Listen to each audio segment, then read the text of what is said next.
Ladies and gentlemen, may I have your attention, please? Covering both sides of the big issues with the analysis you trust on News Radio 1040 WHO.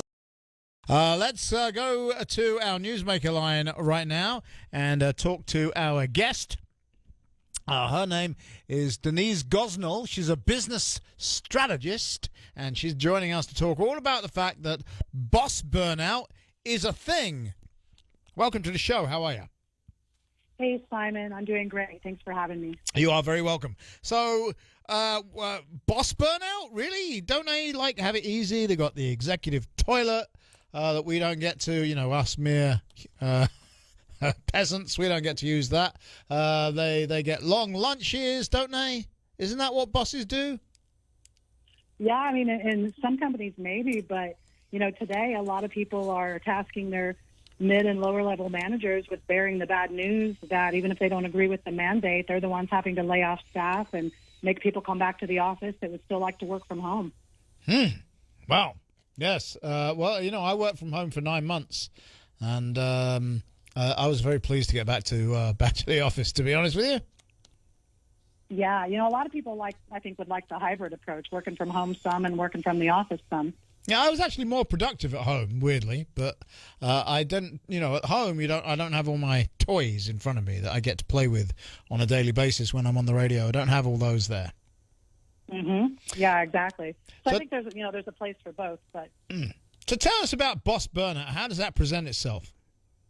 Yeah, so you know there are several things like in terms of, do you mean like the signs, or how does it present itself in terms of what we're seeing? What we're seeing. Yeah. How do we know if our boss is burning out? Yeah, so there have been several different surveys that have, surveyed different desk workers. Like Slack did a recent survey of over 10,000 desk workers. And, among the some of the survey results that came back on the Future Forum survey, there were 43% that said they were experiencing burnout as a result of chronic workplace stress. And then a lot of them, senior management, 37%, and executives at 32%. So we think about that. That's like what? Almost half of the workers that were surveyed. Now, I know it's just a survey, but it's still something to give us an idea, right? Absolutely. No, I think it's a very significant number. I really do. So are they doing anything? Are they just suffering, or are they leaving?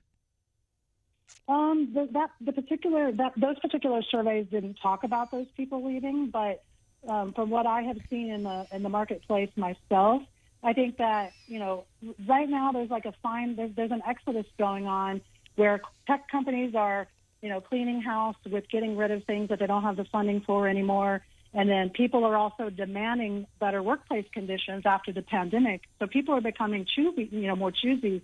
But it's an interesting thing going on right now. There's a shift going on in the workplace on both sides. People cleaning house, but also people saying enough is enough. I don't want to be making money for my employer anymore if they're not going to reward me and treat me fairly. So it's an interesting dichotomy going on, I think. It is. You are a business strategist. What's the strategy then? Yeah, so I'm an entrepreneur that runs 3 different companies, and in my experience, the strategy is we have to start at the top and looking at the business owner. Business corporations were all started by the entrepreneur first, which then it becomes, the entrepreneur works hard, they build this company, they make a bunch of sales, they hire a bunch of people. But Simon, unfortunately, a lot of business owners, as they grow, they try to instill that work hard culture that they had to do as the entrepreneur, in order to grow their company to begin with. They get caught on that hamster wheel of working all the time, and then they hire people that have that kind of work ethic. And then it's like that expectation is part of corporate America, where you're expected to work all the time, when that actually doesn't make sense long term. There's actually a better approach. What is the better approach? The better approach is to actually reward people for their ingenuity. Like if you can figure out how to get your job done 3 days a week from home or the office or whatever, I feel like you should be rewarded for that. Don't you think too?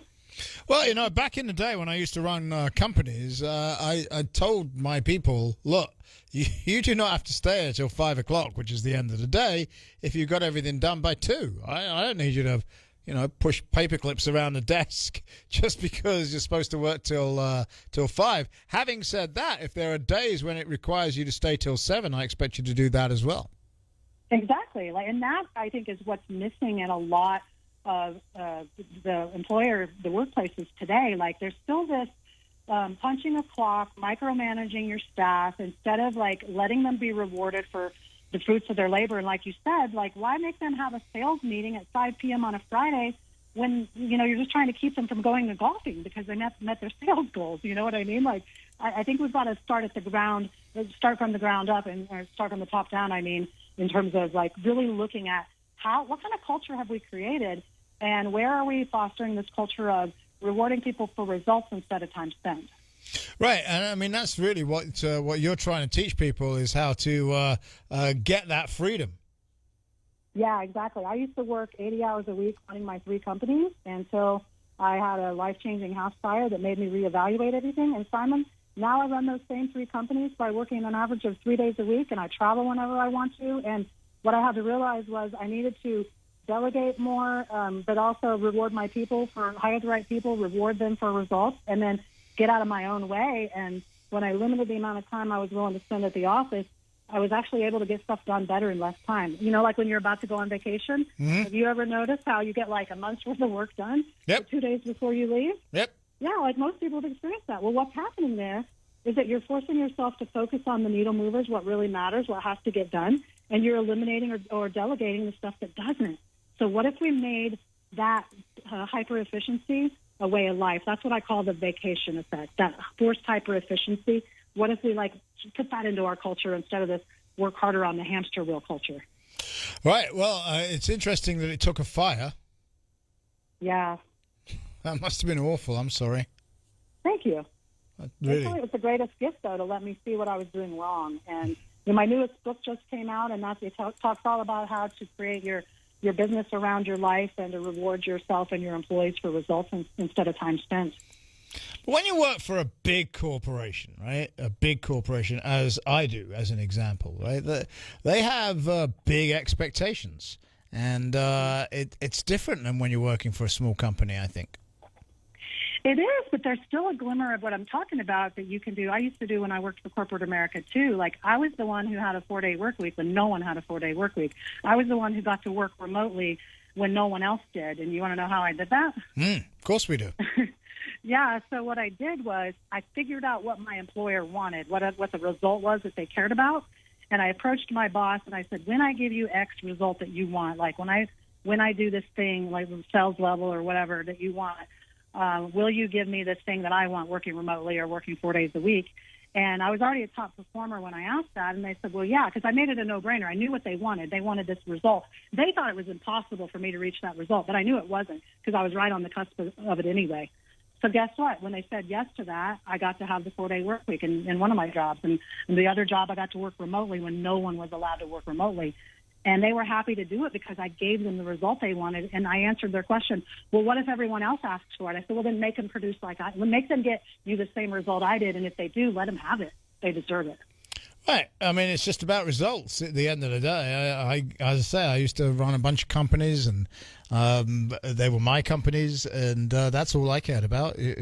Do what I need you to do, and no, I don't need you to be here at specific hours to do it. So I get it. I was doing that. I'm going to age myself now, Tony. All right, you ready? He's my producer. All right. Started in 1983. Wow. Wow. When I started running companies. I was doing that for a decade right there, that I was doing that with my companies. Anyway, Denise, thank you very much for coming on. If people want to find out more about you, where do they go, ma'am?